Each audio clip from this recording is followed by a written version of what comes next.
सुबह अभी घर के सुबह के कार्यों को निपटा ही रही थी कि फ़ोन की घंटी बजी। फ़ोन उठाते ही अंश के स्कूल से फ़ोन था। आप जल्दी विद्यालय पहुँचे। अंश खेलते खेलते गिर गया है, उसे चोट आई है, अस्पताल ले जाना पड़ेगा, देरी ना करें। फ़ोन रख अब उसने अपनी सास से कहा। मम्मी जी, मैं अंश के विद्यालय जा रही हूँ। अंश गिर गया है, उसे चोट आई है, अस्पताल ले जाना पड़ेगा। है तो क्या अकेली जाएगी? मम्मी जी बात समझिए, सुदीप भैया और पापा जी सब काम पर जा चुके हैं, उन्हें आने में देर हो जाएगी। बच्चे की स्थिति नाजुक है, कोई ज़रूरत नहीं है अकेले जाने की, वो लोग हैं संभाल लेंगे। अभी बात हो ही रही थी कि फिर फ़ोन आ गया। आप शीघ्र ही आए, हमने एम्बुलेंस बुला ली है। यह सुन अब सुबह अपने को रोक नहीं सकी। जैसे खड़ी थी वैसे ही पर्स में कुछ रुपया डाल वह बाहर की और भागी। तभी सास जोर से चिल्लाई, सुन नहीं रही मैं क्या कह रही हूँ? तब तक शोभा जा चुकी थी। अंश बेहोश था, उसे देख उसे रोना आ गया। स्कूल वाले के संग उसे लेकर वह अस्पताल पहुंची। तब तक उसने सुदीप को भी वहां पहुंचाने के लिए फ़ोन कर दिया था। सुदीप के पहुंचने तक अंश को होश आ चुका था। उसकी मरहम पट्टी कर 2 घंटे बाद डिस्चार्ज कर दिया।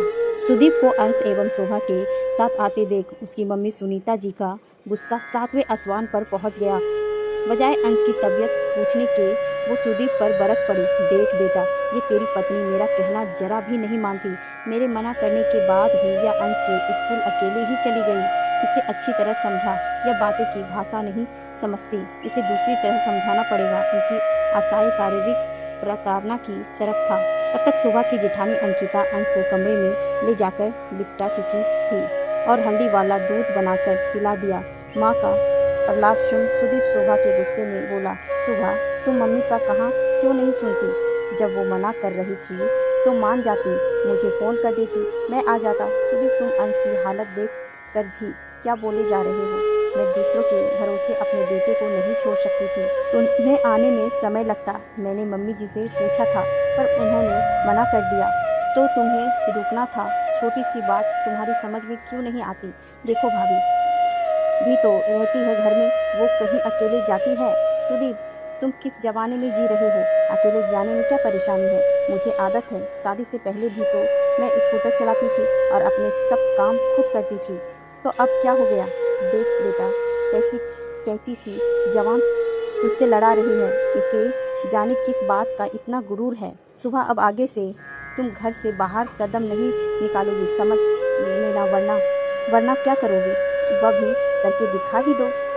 कह वह दुख और झोंक से रोती अपने कमरे में चली गई। अंश को देख उसे और जोरों की रुलाई फूट पड़ी। आज के ज़माने में ये कैसी बंदिशें हैं, और माँ का श्रवण कुमार बेटा सब सच्चाई जानते हुए भी कैसी उलझुल बातें कर रहा है। अस्पताल में तो सुदीप ने कुछ नहीं कहा, घर आते ही क्या हो गया? सुबह से उसने कुछ नहीं खाया था, भूख के मारे बुरा हाल हो रहा था, किंतु इतने अपमान के बाद जाकर खाना लेने का मन ही नहीं हो रहा था। इतना अपमान मानो उसकी कोई अहमियत ही नहीं है। सुदीप पढ़ा लिखा समझदार है, फिर माँ के सामने उसे क्या हो जाता है? तभी उसकी जेठानी उसके लिए खाना लेकर आती है। शोभा खाना खा लो, भूख लगी होगी।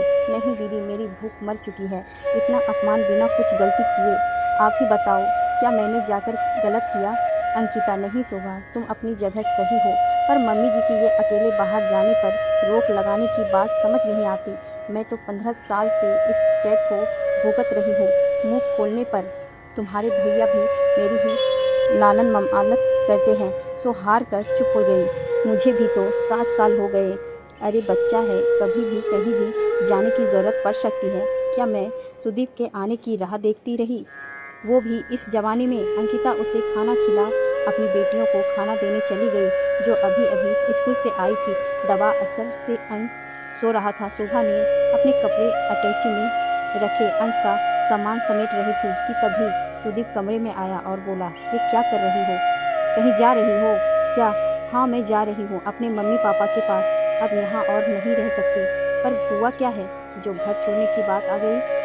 अब और क्या होना बाकी है? अभी इतने से तुम्हारा मन नहीं भरा? सुदीप उसे हाथ पकड़कर पलंग पर बैठाते बोला, सुबह मेरी बात सुनो, मैं तुम्हारे बिना नहीं रह सकता। वो तो बस माँ के अहम को संतुष्ट करने के लिए तुमसे कह दिया। सुबह यह सुनते ही गुस्से से उठ खड़ी हुई। क्या कहा? माँ का अहम और मेरे स्वाभिमान का क्या? जो जब तब सबके सामने ऐसे ही लताड़ते रहते हो, यहाँ तक कि बच्चों के सामने भी मेरा अपमान करने से नहीं चूकते। क्या मेरा कोई अहमियत नहीं है? ये बच्चे भी मेरी क्या इज्जत करेंगे? इन्हें तुम कैसे वातावरण दे रहे हो? आगे चलकर बच्चे भी वही आचरण करेंगे जो वो देख रहे हैं। आज मेरी क्या गलती थी?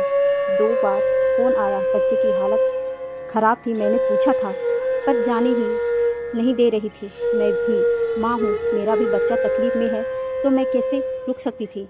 तुम पढ़े लिखे हो, क्या इतना भी नहीं समझते कि मेरी क्या गलती थी?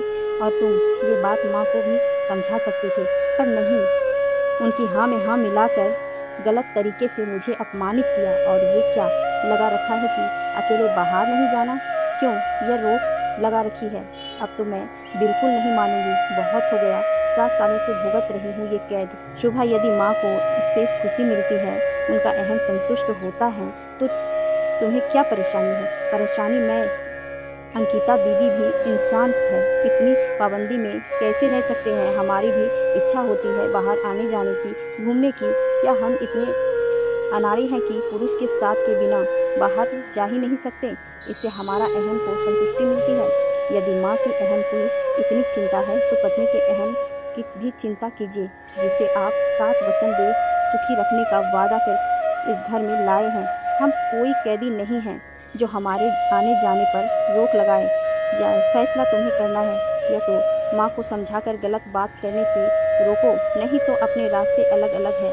अब मैं यह बंधन स्वीकार नहीं करूँगी और ना ही अपमान सहूँगी। मैं अपने बच्चे के साथ घर छोड़ दूँगी। ये मेरी कोई मनमानी नहीं है, अपनी हक की लड़ाई है। माँ के सम्मान के साथ साथ पत्नी का सम्मान करना भी सीखो। सुदीप ने बड़े भाई से बात कर पापा से बात की। पापा, आप मम्मी को समझाइए, ये सब रोक हटा दें, बहुओं को स्वतंत्र रूप से आने जाने की अनुमति दें, नहीं तो घर टूटने की नौबत आ जाएगी। पापा के समझाने पर मम्मी बोली, इन्हें बाहर जाने दूंगी तो ये तो फिर मनमानी करेगी, सारे दिन बाजार में घूमती रहेगी, फिरती रहेगी, घर का काम कौन करेगा? इसीलिए रोकती हूँ। पापा बोले, ये तुम अच्छा नहीं कर रही हो, दोनों बहुएं समझदार हैं, वो अपनी जिम्मेदारी समझती है। देख लो, घर बंधा रखना चाहती हो तो अपनी जिद छोड़ दो, वरना वो अपने परिवार को लेकर अलग अलग हो जाएंगे, फिर अकेली बैठी रहना। वो जानती थी कि वह गलत है, फिर भी सोच कर ये, यदि बेटी बहू अलग हो गए तो सारी जिम्मेदारी उन पर आ जाएंगी और उनका आज़ादी से घूमना फिरना, आस पड़ोस में गप्पे मारना, आराम से टीवी धारावाहिक देखना, सब बंद हो जाएंगे। उन्होंने बहू को आज़ादी देने ही उचित समझा। अब सब हंसी खुशी रह रहे थे।